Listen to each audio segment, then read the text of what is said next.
A year ago I won World's Fastest Gamer, and this year in 2020 I've been racing in British GT the whole season for Jenson Team Rocket RJN. Next week's the final round at Silverstone, where I'll be racing Jenson himself, along with Chris Buncombe and Michael O'Brien. You can watch the whole race at Silverstone on this channel here, The Race. So here are the 10 toughest things I found going from the simulator into the real world. So fortunately I've only had one off this whole year, this whole season, but when I went off, the panic was a lot worse than I get in the sim. I felt like I was going on for a long time on the grass, and then I thought it was going to dig in and roll. Luckily it didn't, but then I saw in the mirrors the mud all over the car. And I just thought immediately the work the team are going to have to do to get it back into kind of a race condition before the race started was, yeah, my heart just sank, and the car stalled in the mud. I had to get towed out, very embarrassing, but in the sim, you can just press escape, so it's a bit different. In the sim, there is track evolution, but it's nothing like that of the real world. Even in the wet, where every lap's different, in the sim, you have 50% rain and it stays at that, so it's static. That's kind of a different skill you need in the real world, and you have to be able to adapt to that. It's all about adaptation, and it's really been tested in myself this year. If you go in your road car, you'll feel it more than you do in your simulator, but in a car this quick, especially at the first test at Paul Ricard, it took me by surprise. It's a lot to take in, and to be honest, it's just like having an adrenaline boost. It's like having the best drug in the world, having the feeling of that speed. To be honest, I think you adjust pretty quickly, whatever you're driving in terms of the speed.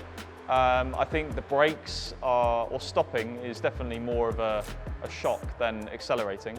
The corner speed is not too difficult to deal with, and I think once you've been and done it once or twice, you kind of have adjusted fully to it then. Obviously the first lap of every weekend is a bit of a shock, because it's a bit different, going from your simulator room to the real car.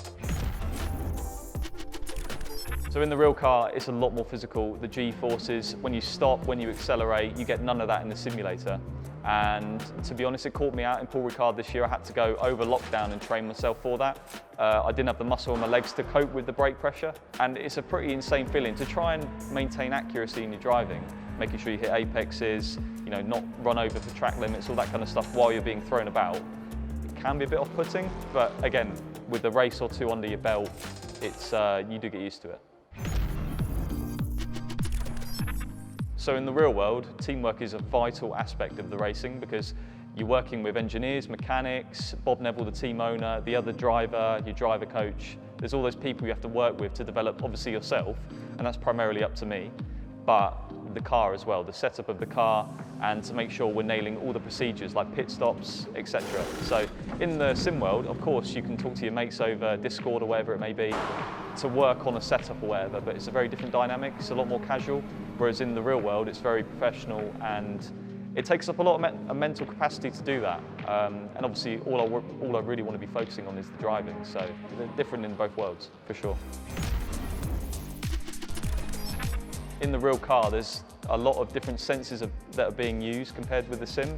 So obviously, your general motor skills are the same, steering and braking and throttle, whatever. But in the real car, there's a lot more heat, so you're getting hot whilst driving, so trying to maintain focus while you're really hot is quite difficult. You're smelling a lot more, and it's quite extreme senses, so the smells can be quite profound, which again can distract your mind from what actually matters, which is obviously the racing.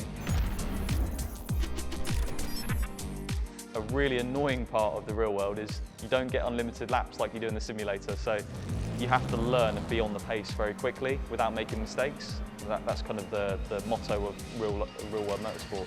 In the sim, you can go again, and we're so used to that, and I've been so used to that over the last 3 years, that coming into this environment where you have to do 1 lap, 2 laps, or even 3 lap stints, and then come in and box and learn from that, it's very intense. And to start with, that was probably the most difficult thing. And it's so easy just to try and improve really quickly and throw it off. So you have to find that balance. So in the sim world, when you come in from a session or you stop or you've done a race or whatever, the majority of what you'll learn going forward is you'll just think about it and store it in your head. You won't really talk about it unless you're talking to a mate or whatever, or a teammate. But in the real world, you have to feed back how the car's feeling to 2 or 3 engineers, the mechanics, you know, if there's any issues with the car, could it be quicker? So I suppose translating what you're thinking into talking has been, again, a bit of a challenge, because I obviously think a certain thing in my head, but to try and get other people to understand that, it's harder than it sounds. So I think I'm getting better at it. I know Michael, my teammate, who's used to doing that, is really good at it, and I can understand exactly what he's saying. Whereas to start with, I was almost talking gibberish, but as I say, it's developing and it's getting better. When I mean procedures, I mean pit stops, being on time to everything, just general housekeeping, make sure you don't lose any of your kit, driver briefings, all that stuff is part of your race day, whereas in esports, you're just turning up, getting on your simulator, logging in and getting on with it. So there's a lot more to it, and you've got to do all of it, and you've got to do it on time, and you've got to do it well. And there's a lot of effort put into those things behind the scenes. So to start with, again, I was probably thinking, oh, this is pointless. Why am I spending 2 hours focusing on pit stops? But it's all part of the race time, and it all matters. In the simulator, the wet physics are probably a big weakness of where sims are at today. I've noticed that a lot this year. I've used ACC, Assetto Corsa Competizione, to practice for real life. Makes sense, because I've got the car, the tracks, the game is basically made for this. And in the dry, it's very, very comparable. In the wet, there's too much grip on the simulators. There's no wet lines versus dry lines. It's just different, and it's not quite there yet. So in the real world, I've had to learn that on the job completely.